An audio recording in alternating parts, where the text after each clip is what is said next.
ఇట్లా అదృష్ట రత్నాలనేవి పుట్టిన తేదీని బట్టి పెట్టుకోవాలా? రాశిని బట్టి పెట్టుకోవాలా? లేకపోతే మన జాతక చక్రం చూసి పెట్టుకోవాలా? దేన్ని చూసి అదృష్ట రత్నం అనేది మనం డిసైడ్ జేసుకోవాలి? మీరు యాక్చువల్‌గా అదృష్టం పెట్టుకునేటప్పుడు మీరు చెప్పిన అన్ని విషయాలు చూస్తారు. అన్నీ ముఖ్యంగా హైదరాబాద్, ఈ పుట్టిన తెలంగాణ సమయం గూడా ఏరియాలో మనకు కౌంట్ అవుతుంది. కౌంట్ గురించి చెప్తున్నా. యాక్చువల్‌గా ఏంటంటే, మీరు జాతక చక్రం చూడాలి. దాంట్లో ఏ దశలో ఎవరున్నారు, ముఖ్యంగా మీకు ఇప్పుడు ఉన్న తిథి ఏంటి, అట్లాగే తన స్వభావం అంటారు. సెల్ఫ్ అంటే ఒకటో గడిలో ఎవరున్నారు చూసుకొని, దాని రాశ్యాధిపతి ఎవరున్నారో, దానికి ఆ గ్రహాధిపతి ఎవరున్నారో, లేదా ఆ రూమ్‌కి ఎవరైతే అధిపతి ఉన్నారో వాళ్ళకి సంబంధించిన రత్నం పెట్టడం ఒక శాస్త్రం. అసలు మీకు జాతకమే లేదు. అప్పుడేం చేస్తారు? మీరు జాతకం లేనంత మాత్రాన, మీరు పుట్టిన తేదీ లేనంత మాత్రాన మీరు గొప్పోళ్ళ వద్దా? కార్లు కొనొద్దా? మేళ్ళ కొనొద్దా? మీ పిల్లలందరినీ గొప్పోళ్ళని చేద్దా?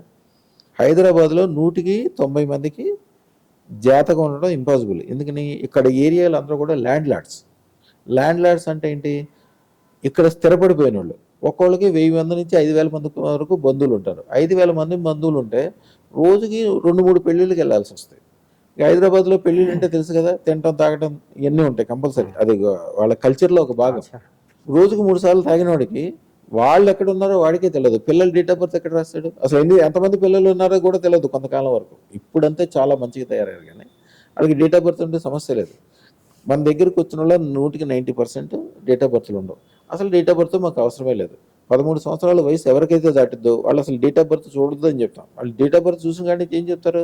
మీరు ఇందాక అడిగారు చూడండి, శని దశ ఉంది, రాహు దశ ఉంది, కాలసర్ప దోషం ఉంది, చెడులు ఎత్తుక్కుంటారు. కానీ జాతకం అనేది ఒక సూర్యుడిలో ఎంత పెద్ద పవర్ ఉంటుందో అంత పెద్ద పవర్ ఉంటుంది.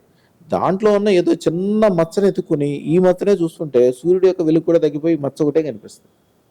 అసలు 13 సంవత్సరాల వయసు దాటిన వాళ్ళు జాతక రత్నం పెట్టుకోవడానికి కానీ ఏ సందర్భంలో కానీ జాతకం చూడొద్దు. ఒక విషయంలో చూడాలి, రాజులు పట్టాభిషేకం చేసేటప్పుడు చూసుకోవాలి, అలాగే గృహప్రవేశం అప్పుడు చూసుకోవాలి.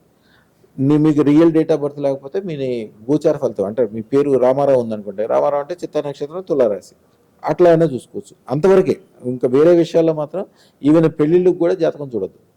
అదృష్టరత్నం పెట్టుకునేటప్పుడు జాతకంతో పనే లేదు. సూర్యుడు యొక్క పవర్ ఎట్లా ఉంటుందో, బంగారం యొక్క శక్తి ఎట్లా ఉంటుంది, గొప్పతనం ఎట్లా ఉంటుంది, దీంట్లో ఉండేది అన్నీ ఉంటాయి. కాబట్టి అసలు మీరు దాని గురించి ఏముంది అని ఆలోచన చేసినే చేయకర్లా. మీరు ఏ కులం ఉన్నా, ఏ గోత్రం ఉన్నా, మీరు ఏ నక్షత్రంలో పుట్టినా, ఎక్కడున్నా కూడా సూర్యుడు యొక్క కాంతి మీకు ఆటోమేటిక్గా ఎట్లా పడుతుందో, అదృష్టరత్నం యొక్క పవర్ సూర్యుడి కంటే కోటి రెట్లు ఉంటుంది. కాబట్టి దాని పవర్ మీకు ఆటోమేటిక్గా ఉంటుంది.